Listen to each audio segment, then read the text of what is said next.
नमस्कार दोस्तों, एस्ट्रोमोनो में आपका स्वागत है। आज हम बात करने जा रहे हैं गुरु ग्रह की। बृहस्पति जो 4 सितंबर 2023 को वक्री हुए हैं और 30 दिसंबर 2023 तक वक्री रहेंगे 118 दिन के लिए। गुरु का हमारे जीवन में बहुत महत्व है और जब कोई भी ग्रह वक्री होता है, वक्री का मतलब जब उल्टा चलता है, अपनी चाल से स्लो हो जाता है, हमें उल्टा चलता प्रतीत होता है। वैसे कोई ग्रह वक्री नहीं होता। कोई स्वा, राहु और केतु, ये दोनों ग्रह, क्योंकि ये चंद्र की छाया है तो इसलिए वो जब चंद्रमा के साथ चलते तो ये उल्टे घूमते नजर आते हैं। ये वक्र गति में चलते नजर आते हैं या चल होते हैं, मगर और कोई अन्य ग्रह वक्री नहीं होता। वो वक्री चलता हुआ प्रतीत होता है मगर वक्री होता नहीं है। मगर जब वो अपने वक्री चलता हुआ प्रतीत होता है जब भी, तो उसके जो परिणाम हैं उनमें जो है वो बदलाव देखने में मिलता है। तो पराशरी के अनुसार जो शुभ ग्रह है जब वक्री होता है तो वो अति शुभ फल देता है, और पाप ग्रह जब वक्री होता है तो वो ज्यादा पाप फल देता है। ग्रह जब वक्री होता है वो पृथ्वी के समीप आ जाता है।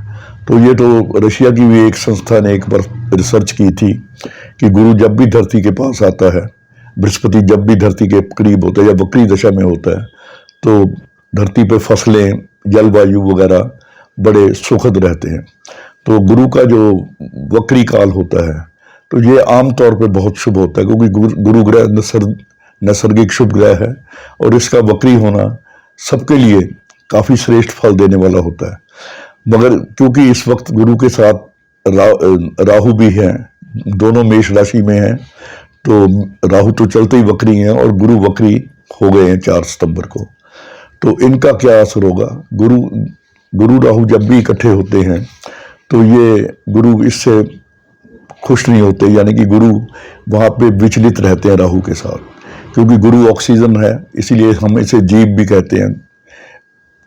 ज्योतिष में बृहस्पति को जीव की संज्ञा दी है, इसीलिए क्योंकि ये ऑक्सीजन के कारक है, ऑक्सीजन से हमारा जीवन चलता है।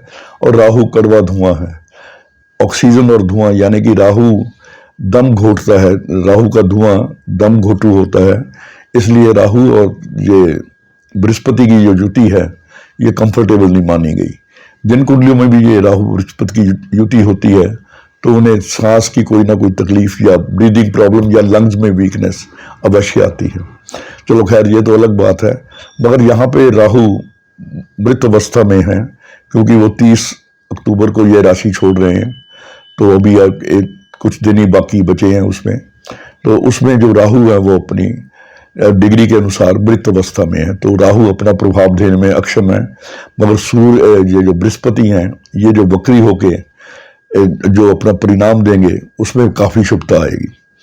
बृहस्पति हमारे कुंडली में 9वें और 12वें, यानी कि भाग्य और मोक्ष या भाग्य और विदेश या 12वां घर खर्चे का भी होता है। 2 महत्वपूर्ण स्थानों का मालिक है, धनु राशि और मीन राशि।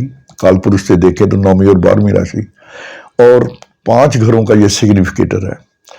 दूसरा 5वां, 9वां, 11वां, 12वां, 5 घरों का सिग्निफिकेटर है, यानी कि धन, दूसरा घर धन भी इसके पास, 5वां विद्या और संतान भी इसके पास, 9वां भाग्य और तरक्की भी इसके पास, पूर्वजों की हालत भी इसके पास, 11वां आय भी इसके पास, और 12वां खर्चा भी इसके पास, या विदेश यात्रा भी इसके पास, या आप अध्यात्म में कितनी तरक्की करेंगे वो भी गुरु के पास। तो गुरु इस प्रकार लगभग कुंडली का आधे से ज्यादा हिस्सा कंट्रोल अकेला गुरु ग्रह करता है। तभी शास्त्रों में कहा है अगर गुरु कुंडली में मजबूत हो तो बाकी ग्रह जो हैं वो गौण हो जाते हैं, उनका जो महत्व है इतना नहीं रहता अगर गुरु कुंडली में स्ट्रांग हो। हमारे गुरु भी जब अपने किसी भी कुंडली देखते थे तो वो गुरु, उसके बाद शनि देखते थे, शनि के बाद केतु देखते थे, उसके बाद वो कुंडली नहीं देखते थे। इन तीनों ग्रहों से वो बना देते थे कि ये व्यक्ति का जीवन कैसे चलने वाला है। गुरु ग्रह का इतना महत्व है। इसलिए जब ये गोचर में राशि परिवर्तन करते हैं या वक्री चाल चलते हैं या मार्गी चाल चलते हैं तो उस वक्त थोड़ा सा समय में बदलाव जरूर आता है। राशियों पर, भिन्न भिन्न राशियों पर भिन्न भिन्न प्रभाव पड़ते हैं। मगर क्योंकि ये शुभ ग्रह है और अति शुभ हो जाते हैं जब ये वक्री होते हैं। तो तकरीबन लगभग इसका सभी राशियों पर प्रभाव शुभ ही रहेगा। और कैसा प्रभाव पड़ेगा उसकी हम बात करेंगे। इस वक्त जो शनि है, शनि कुंभ राशि में है, उनकी दृष्टि भी गुरु और राहु पे है, और शनि भी वक्री चल रहे हैं। तो गुरु और शनि का जो वक्री काल होता है, जब दोनों ग्रह आसमान में वक्री होते हैं, तो ये कई तरह की जो मतलब विषमताएं समाज में और राजनीतिक वर्ग में भी पैदा करते हैं। राहु राजनीति का ग्रह है, गुरु धर्म का ग्रह है, तो शनि कुटिलता का ग्रह है। तो यानी कि राजनीति में धर्म और कुटिलता का सहारा लिया जाता है। तो जो अपने शासक होंगे, रूलर होंगे, जहां जहां पे जिनका शासन चलेगा, वो जनता को धर्म की ओर ले जाने का प्रयास करेंगे। यानी कि राहु की मायावी काम ऐसे करेंगे जिससे जनता का काम, जो ध्यान है, वो आम मुद्दों पे ना जाए। तो इस प्रकार ये सारी ग्रहों की चाल होती है। और जो जब तक ये गुरु ये 4 नवंबर को गुरु भी अपना शनि भी सीधी चाल चलने लगेंगे, तब से कुछ काफी राहत आएगी। और ये जो अपने गुरु हैं, ये 30 दिसंबर तक उल्टी चाल चलेंगे। तो इन गुरु और शनि जब वक्री होते हैं, तो अगर पॉलिटिकली देखा जाए तो जिन राज्यों में चुनाव होंगे इस समय में, इस अवधि में, तो वहां पे जो शासन है वो परिवर्तित हो जाता है।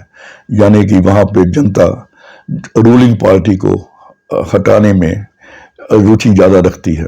चलो खैर, हमारा ये पॉलिटिकल मामला नहीं है, ये तो एक बात की बात होगी। हम आते हैं कि इनका राशियों पर क्या प्रभाव रहेगा। सबसे पहले आते हैं हम मेष राशि पे।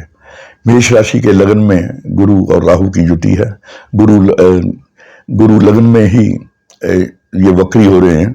राशि पर जिनकी चंद्र राशि है वो अपनी राशि से, जिनका मेष लगन है वो मेष लगन से इसका जो गोचर है इसका प्रभाव देख सकते हैं।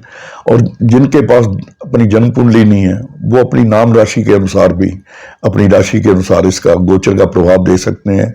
उन पे भी, इस नाम राशि पे भी जो गोचर का प्रभाव होता है वो काफी रहता है। सबसे पहली राशि आप बात करने लगे थे, मेष राशि है।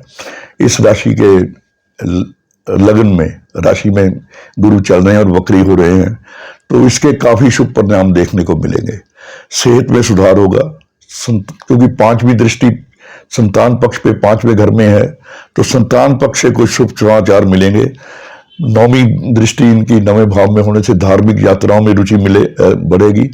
विदेश यात्राओं के भी संयोग मिलेंगे, या जिन्होंने विदेश में नौकरी के लिए कोशिश कर रहे हैं उनको नियुक्ति पत्र मिल सकता है। तो ये मेष राशि वालों के लिए मैंने संक्षिप्त वर्णन किया, ये उनके लिए समय बहुत अच्छा है। वृष राशि वालों के 12वें घर में ये युति है ऑलरेडी बृहस्पति और राहु की, और बृहस्पति यहाँ पे अब वक्री होने जा रहे हैं। तो यहाँ पे खर्चे जो नियंत्रण से बाहर थे वो कंट्रोल में आएंगे। विदेश यात्रा में आने वाली रुकावटें कम होंगी। जो विदेश में रहते हैं और पीआर वगैरह के लिए ट्राई कर रहे थे, उनके लिए उनको सफलता मिलेगी। अगर स्वास्थ्य लंबे समय से खराब चलता हो तो उसमें सुधार होगा। कोई रिसर्च वर्क कर रहे हो तो सफलता मिलेगी। पैतृक संपत्ति में अगर कोई विवाद चल रहा है तो उसमें भी अब आपको वो हल होता नजर आएगा। उसके बाद आते हैं हम मिथुन राशि पे। इस राशि वालों के 11वें भाव में गुरु वक्री होने जा रहे हैं, तो इनके लिए जो समय है वो सर्वाधिक शुभ रहने वाला है। मिथुन राशि वालों के लिए ये समय बहुत ही अच्छा होगा। अगर भाई बहनों से प्रेम पूर्वक संबंध बनाकर रहें तो मित्र भी पूरा सहयोग देंगे। किसी परीक्षा में जा रहे हो तो मेहनत अधिक करनी पड़ेगी आपको। पत्नी व पार्टनर से संबंध मधुर रखेंगे तभी लंबी पारी खेल सकेंगे।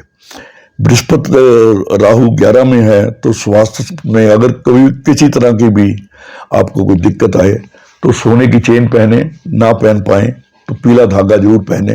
अगर मिथुन राशि वालों को पीला धागा पहनना या सोने की चेन पहनना गुरु के वक्री काल में बहुत मदद देगा।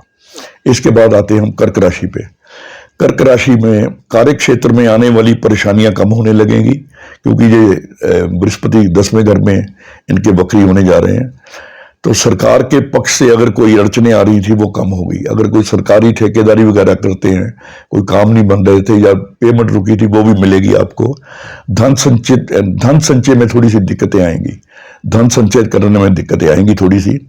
और नई प्रॉपर्टी खरीद रहे हैं तो कागज जो पत्र हैं, जो भी प्रॉपर्टी के होते हैं, उनके प्रति सचेत रहें और उन्हें ध्यानपूर्वक पढ़कर ही आप साइन करें। कंपटीशन परीक्षा वगैरह में अगर भाग ले रहे हैं तो भी आपको परिश्रम अधिक करना पड़ेगा, मगर सफलता निश्चित रूप से मिलेगी। केसर का तिलक अगर आप ये व्यक्ति रोज लगाते हैं, कर्क राशि वाले, तो इनके जो काम है वो आसानी से बनने लगेंगे। इसके बाद आती है पांचवी राशि सिंह। उत्तम समय इनके लिए भी मिथुन की तरह समय बहुत उत्तम है। नई उपलब्धियां, नई अचीवमेंट्स होंगी आपको। पिछले कई महीनों की जो मेहनत कर रहे थे आप, वो रंग लाएगी। छोटी यात्राएं और लंबी यात्राओं के योग बनेंगे। यात्राएं छोटी भी होंगी, लंबी भी होंगी। संतान पढ़ाई के क्षेत्र में आगे बढ़ेगी। किसी नई सोच के द्वारा आपके उच्चाधिकारी आपको पदोन्नति दे सकते हैं। आपकी कोई इनोवेटिव मूवमेंट ऐसी होगी, ऐसी इनोवेटिव मूव या आप कोई ऐसी बात करेंगे जिससे आपका दफ्तर में या कार्य क्षेत्र में आपका रुतबा बढ़ेगा। इसके बाद आते हैं हम कन्या राशि पे। छठी राशि है ये। इस राशि के 8वें भाव में गुरु वक्री हो रहे हैं, तो स्वास्थ्य का विशेष ध्यान रखें। विशेषकर अगर काफी समय से स्वास्थ्य की किसी परेशानी से जूझ रहे हैं तो आपको ज्यादा सतर्क रहना है। तो रिसर्च के काम में अगर आप कोई रिसर्च का काम कर रहे हैं तो उसमें रुकावट आएगी। पैतृक संपत्ति का कोई विवाद है, चल रहा है, तो वो और भी बढ़ने की उसमें संभावना रहेगी। तो किसी बुजुर्ग का या किसी प्रोफेशनल की राय लेकर ही कोई कार्य करें। अगर कोई नया कार्य करने जा रहे हैं तो अभी 2 महीने ना करें तो वो बढ़िया रहेगा। किसी प्रकार की भी आपको परेशानी अगर ज्यादा हो तो थोड़े से चावल दूध में भिगो के, कच्चे दूध में भिगो के पक्षियों को डालेंगे तो ये आपकी समस्या दूर हो जाएगी। या किसी सफाई कर्मचारी को आप कुछ पैसे वगैरह देंगे तब भी आपकी ये समस्या दूर हो सकती है। उसके बाद हम आते हैं 7वीं राशि तुला पे। बृहस्पति जी यहाँ पे आपके 7वें घर में आपकी इनकम बढ़ाना चाह रहा है, तो राहु और शनि उसमें अड़चने भी डालेंगे, क्योंकि शनि की भी दृष्टि है 7वें भाव पे, राहु भी वहां पे है। तो गुरु तो चाहता है कि आपकी इनकम बढ़े, आपका कारोबार बढ़े, मगर शनि और राहु यहाँ कुछ थोड़े से विघ्न भी डालेंगे। तो 7वें भाव में वक्री होने से जीवन साथी के साथ जो मतभेद हैं वो बढ़ जाएंगे या बढ़ने की संभावना है। या जो डाइवोर्स वगैरह का जिनका केस चल रहा है तो उसमें भी उनको कुछ उलझन का सामना करना पड़ेगा। तो बेहतर है कि आप अगर पार्टनर से या पत्नी से कोई संबंध खराब हो तो मधुरता से उसका निवारण ढूंढिए, बजाय कि किसी लड़ाई झगड़े या केस में जाके। तो अगर कोई ज्यादा मनमुटाव, ऐसा भी हो सकता है कि सेपरेशन तक की नौबत आ जाए। तो ये विवाहित आदमियों को या जिनके पारिवारिक जीवन में थोड़ा सा वातावरण थोड़ा सा ऐसा रहता है, गर्म रहता है, तो उनको ज्यादा सतर्क रहने की जरूरत है। मगर स्वास्थ्य ठीक रहेगा और मित्रों के सहयोग से आपको जो दिक्कतें आ रही हैं वो कम होगी। इसके बाद वृश्चिक राशि पे आते हैं, 8वीं राशि है। बृहस्पति छठे घर में वक्री होने से जो नौकरी की तलाश कर रहे थे उन्हें नौकरी मिलने के पूरे योग हैं। खर्चे बढ़ेंगे मगर धन की व्यवस्था भी होती रहेगी। एक्सपोर्ट इंपोर्ट से जुड़े लोगों के लिए समय अत्यंत शुभ है। ट्रांसफर अगर होगी तो प्रमोशन के साथ होगी। अगर आपकी कहीं ट्रांसफर हो रही है तो वो प्रमोशन के साथ होगी। और लेबर क्लास को अगर आप पीली मिठाई देते हैं, यानी कि जहां जो मकान बनाने वाले मजदूर खड़ते हैं, अगर उनको आप या किसी और छोटी क्लास के चतुर्थ श्रेणी के लोगों को पीली मिठाई देते हैं तो ये आपके जो काम है उनमें बनने में जल्द शीघ्रता लाएगी। 9वीं राशि धनु राशि है। इस राशि के लिए ये समय सर्वोत्तम अच्छा है। मिथुन, सिंह और धनु ये 3 राशियां ऐसी हैं जहां पे ये गुरु का वक्री गोचर इनके लिए अति उत्तम है। भाग्य साथ देगा, आय में बढ़ोतरी होगी, विदेश यात्रा और विदेश लाभ के कई अवसर मिलेंगे। विद्यार्थियों को सफलता के लिए अत्यधिक मेहनत करनी पड़ेगी। धार्मिक यात्राओं के लिए समय अति शुभ है। तो इस प्रकार अगर आप धार्मिक या आध्यात्मिक यात्राएं करने चाहते हैं तो उनके लिए समय बहुत शुभ है। अगर आप विदेश जाना चाहते हैं तब भी समय बहुत शुभ है। और अगर इसमें आपको किसी प्रकार की भी रुकावट आती नजर आए तो जो अपनी खुराक का कुछ हिस्सा आप कुत्तों को दे, खुराक का हिस्सा कुत्ते को थोड़ा सा दूध या ब्रेड वगैरह आप दे सकते हैं, जिससे आपके कोई जो काम बन रहे हैं उनमें कोई अड़चन ना आए। मकर राशि, बेरोजगारों के लिए ये समय नए नए अवसर लेकर आएगा क्योंकि ये युति है इनकी चौथे घर में है, 10वें घर को देख रहे हैं गुरु। अब बेरोजगारों के लिए समय नए नए अवसर लेके आएगा। अकस्मात खर्चों में वृद्धि होने से आप चिंताग्रस्त भी रहेंगे। जमीन संबंधी कोई विवाद चल रहा है तो उसके बढ़ने की संभावना है। माता की सेहत के प्रति खूब सजग रहिएगा, उनको कोई परेशानी आ सकती है। अपनी सेहत का भी आप विशेष ध्यान रखें और फिजूल की भागदौड़ से बचें। ज्यादा परेशानी लगे तो अगर आपको कोई ज्यादा परेशानी आ रही है, वाद विवाद जो जमीन का हो रहा है या माता की सेहत के लिए, तो आप किसी लंगर में, जो कॉमन किचन जिसे कहते हैं आप, पब्लिक किचन जो होती है, लंगर में आप गर्म मसाला या धनिया पाउडर आप अगर उसमें भेजते हैं तो आपको माता के सेहत में भी सुधार होगा और आपका कोई प्रॉपर्टी का कोई आपका विवाद चल रहा है उसमें भी हल मिलेगा। अब आते हैं 11वीं राशि कुंभ पे। ये अविवाहित युवक और युवतियों के लिए समय बहुत ही शुभ रहने वाला है। जिनका काफी देर से जिनकी शादी नहीं हो रही थी उनके लिए ये शादी का संयोग बनेगा। पुरानी योजनाएं जो आप बना रहे थे वो कार्य रूप ले लेंगी। यात्राएं खूब होंगी, आय के साधन बढ़ेंगे, मगर भाई बहनों से वैमनस्य न बढ़ जाए, भाई बहनों से विवाद न बढ़े, इस चीज का आपको विशेष ध्यान रखना होगा। आय में इनकम होगी, नौकरी में प्रमोशन के योग हैं। कार्यों में अगर रुकावट किसी प्रकार की भी आती है तो भगवान शिव की उपासना किसी भी रूप में आप कर सकते हैं। उनको जल चढ़ाएं या ओम नमो शिवाय या जो भी आप हो। और अगर किसी और धर्म को मानते हैं तो अपने इष्ट की, वाहिगुरु की, अल्लाह की, जिसकी भी आप का ध्यान करेंगे आपको सफलता मिलेगी। आखिरी राशि है मीन। इसमें आप नया निवेश या इन्वेस्टमेंट अगर आप कोई करना चाहते हैं तो किसी प्रोफेशनल की सलाह जरूर लें। नई इन्वेस्टमेंट से अभी अगर आप रुक जाएंगे थोड़ी देर के लिए तो ये ज्यादा अच्छा रहेगा। पुराने वाद विवाद या मुकदमे में विजय मिलने की संभावना अधिक है। अगर किसी स्वास्थ्य संबंधी परेशानी से जूझ रहे हैं तो उसमें काफी सुधार होगा।